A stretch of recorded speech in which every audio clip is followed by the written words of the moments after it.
ফিরলাম আজকে বাংলাদেশের সাদেক আপা সিডোতে দ্বিতীয় অনুচ্ছেদে যে আপত্তি জানিয়েছে বাংলাদেশ তা ৭২ সংবিধান সহ আমাদের সংবিধান আসলে মূল স্পিরিটেরই বাইরে।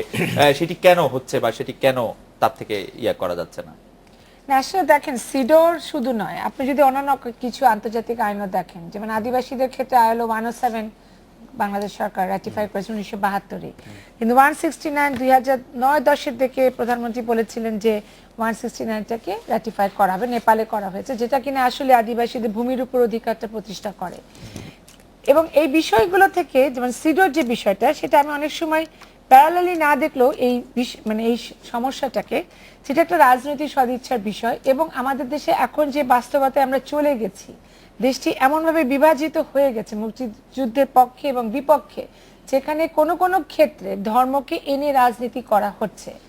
আমার মনে হয় যে সচেতনতাটা সৃষ্টি করতে হবে অনেক বেশি, যে এইটা যদি আমরা সিডোটা যদি এই দুইটা রিজার্ভেশনটা তুলে না হয়, তাহলে কিভাবে নারীরা কোন কোন ক্ষেত্রে আমরা আসলে উপকৃত হব, সেই জায়গাটা আমি মনে করি যে আমাদের নারী আন্দোলনেরও কিন্তু অনেকটা আমি মনে করি সীমাবদ্ধতা আছে।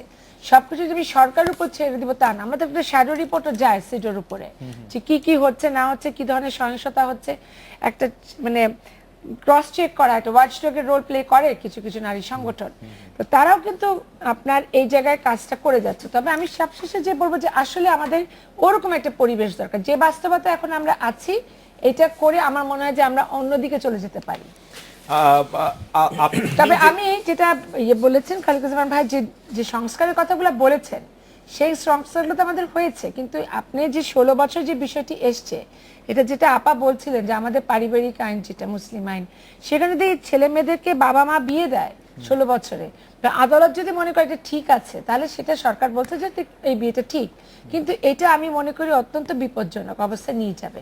এমনিতেই বাংলাদেশ বাল্যবিবাহে 2য় স্থান অধিকার করে আছে, এবং সেখানে তাদের মনস্তাত্ত্বিক জগতের কথা বাদই দিলাম, শারীরিকভাবে একটি মেয়ে তৈরি হয় না, সে ভোটারও না, সে পুতুল খেলছে, আপনি তাকে আরেকটা সংসারে ঠেলে দিচ্ছেন। যেখানে বাংলাদেশের সমগ্র পপুলেশনের 50% হচ্ছে নারী, তাহলে আমি সেই 50% নারীর কত ভাগকে পিছিয়ে দিব?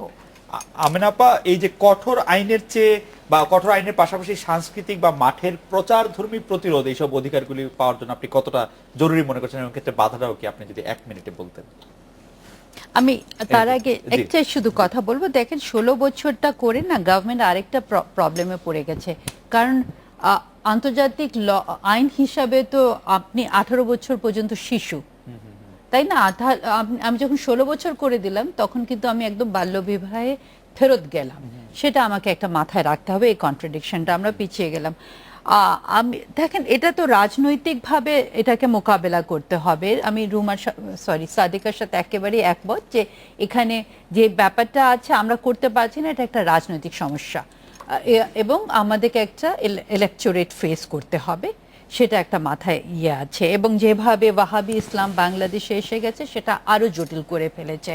এটাকে আমরা বিভিন্নভাবে ফেস করতে হলে আমার মনে হয় নারী আন্দোলনকে অনেক বেশি সোচ্চার হতে হবে। আমাদের ধরেন সেকুলার এডুকেশন বলেন, সেখানে প্রচণ্ডভাবে রিফর্ম আনতে হবে। আমি আবারও জোর দিয়ে বলছি, আমরা সামহাও মনে করি যে দেখেন, মাদ্রাসা বলতে কিন্তু একটা মাদ্রাসা না, একটা কওমি মাদ্রাসা, একটা আলিয়া মাদ্রাসা। আলিয়া মাদ্রাসা যেখানে আছে, সেখানে আমাদের রিফর্মস আনতে হবে, কারণ এগুলো তো এখন প্রতিষ্ঠিত হয়ে গেছে। কওমি তো গভর্নমেন্টের কন্ট্রোলে নাই, সেই জন্য বলছি, যেহেতু যেটা কন্ট্রোলে নেই, যেটাখানে কন্ট্রোলে আছে, সেখানে আমাদের এডুকেশনের রিফর্মস আনতে হবে, এবং এখানে একটা সামাজিক আন্দোলন আমাদের গড়ে তুলতে হবে। এবং সামাজিক আন্দোলনের উপর জোর দিচ্ছেন অনেক বেশি। আমি এবং একটা কথা বলতে চাই, যেটা আমি লাস্ট বলবো, যে মেয়েদের এখানে আমাদেরকে জানেন, নতুন নারী আমরা সৃষ্টি করেছি, আমরা নতুন পুরুষ এখনো সৃষ্টি করিনি। আমাদের নতুন পুরুষ সৃষ্টি করতে হবে। নতুন পুরুষের পক্ষ থেকে আপনি যদি 30 সেকেন্ড বলতেন। আমি ওর মধ্যে একটা কথা আসছে, যে আগে যেটা বললাম যে ধর্মীয় যেটা কথা বলা হচ্ছে, এখন ধর্মীয় কথা বলে, যেমন ইসলামের নবী উনি বলছেন যে জ্ঞানের জন্য চীন দেশে যাও। চীনে কি হাদিস কিতাব ছিল নাকি? তার মানে মানুষের জন্য যা মঙ্গল, যা কিছু উন্নত, যা কিছু, সেগুলিকে আত্মস্থ করার, আত্মীকরণ করার কথা বলছে, সেগুলি দ্বারা গেছেও নেই। আর যে কথাটা এখানে বলা হচ্ছে যে আমাদের এই যে বিয়ের বয়স নিয়ে কথা আছে, কুড়িগ্রামে রাজীবপুর উপজেলায় 9 মাসে 150টা বাল্য বিবাহ হয়েছে, এবং এর মধ্যে বিচ্ছেদ 108টা। ফলে এইরকম একটা পরিস্থিতিতে আবার 16 বছর, প্রথম কথা হলো আপনি স্বনির্ভর বলছেন, ম্যাট্রিক পাস করে 16 বছর যদি ধরেন, তাহলে ইন্টারমিডিয়েট ডিগ্রি পাস করে এমএ পাস করে সে চাকরি বাকরি করতে তো 22-23 না, বছর ওদের যাবে। সম্ভাবনা নেই আগে তো 16 বছর সেটা কোনো বিয়ে হলে। সুযোগ নাই। তো ফলে এইসব জিনিসের মধ্যে আমি সর্বশেষ যে কথাটা বলবো সেটা হচ্ছে যে এটার জন্য উনি যেটা বললেন সামাজিক সাংস্কৃতিক একটা আন্দোলন লাগবে। অর্থাৎ এখানে সত্যিকারের যে আপনিও মানব সেই আন্দোলন সভ্যতা, এবং কর্মসূচি- সেই সমাজের পরিবর্তনের মধ্য দিয়ে শুধু নারী মুক্তি সম্ভব, এবং সেই আন্দোলনকে জাগ্রত করা, সামনে এগিয়ে নেওয়া ছাড়া এটা সম্ভব না। Professor Amena Mohsin, comrade Khalequzzaman, professor Sadek Halim, আপনাদের অনেক ধন্যবাদ। এই ছিল আজকের বাংলাদেশে দেখা হচ্ছে আগামীকাল এই সময়। শুভরাত্রি।